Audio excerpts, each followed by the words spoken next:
जय जिजाऊ सर्वांना। जेव्हा जेव्हा स्वराज्यावर संकट येतात तेव्हा तेव्हा शत्रू कुठलं काम करत असते तर ते आपल्यामधले फितूर शोधण्याचं काम करतात।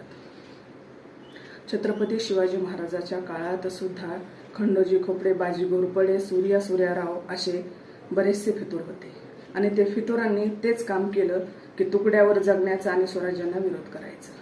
आणि त्या लोकांना छत्रपती शिवाजी महाराजांनी त्या काळात शिक्षा सुद्धा दिली। पण मला हे सांगायचंय की धर्मवीर धर्मरक्षकला जेव्हा शत्रूच्या ताब्यात देताना मदत करतात ती फितुरी, आणि त्या फितुरी याच्यापेक्षा कुठली मोठी असू शकते।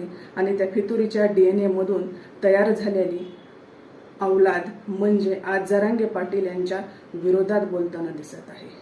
आपण सगळेजण ते पाहत आहोत। अनाजी पंतांचे औलाद किंवा अनाजी पंतांचे वारसदार म्हणून आपण महाराष्ट्र सगळ्यांना संबोधतो, असे बडे नेते बड्या हड्डीच्या तुकड्यावर आज आपण भुकताना पाहत आहोत। पण त्यांना कितीही भुकू द्या, खूप साऱ्या शुभेच्छा भुकत राहा। स्वतःचा जातीचा असून सुद्धा आपल्या बाजूने बोलत नाहीत किंवा आपल्या विरोधात जातात हे आपल्या सगळ्यांना वाटतं। पण आपण इतिहास विसरला नाही पाहिजे।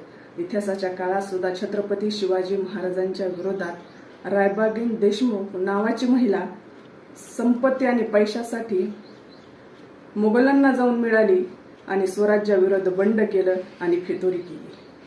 आणि त्या रायबागीन देशमुख या महिलेच्या DNA मधून तयार झालेली महिला म्हणजे संगीता वानखेडे। काय संगीता वानखेडे बोलली आपल्या तमाम महाराष्ट्राने पाहिलं असेल, काय तिची भाषा होती।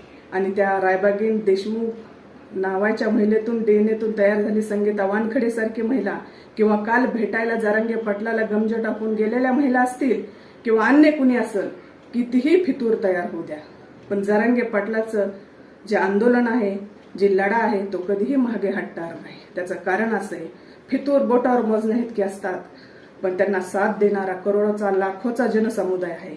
सगळ्या जाती धर्मातून त्यांना साथ आहे, म्हणून जरांगे पाटलाचा लढा कधी हटणार नाही। अशा फितुरांना कधी आपण घाबरणार नाहीत आणि घाबरलोही नाहीत, हा इतिहास आपण समजून घेतला पाहिजे। त्याच्यामुळं लढेंगे जितेंगे हम सब जरांगे। जय जिजाऊ, जय शिवराय, जय भीम।